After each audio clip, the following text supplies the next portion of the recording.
మనందరము కూడా వారి వారసులం.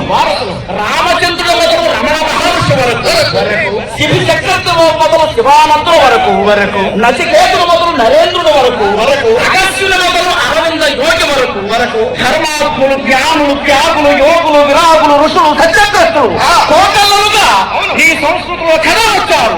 ధర్మాన్ని అందరూ ఎక్కించారు, న్యాయానికి దీర్ఘంగా తొలిగారు, సత్యానికి సన్మానం చేశారు.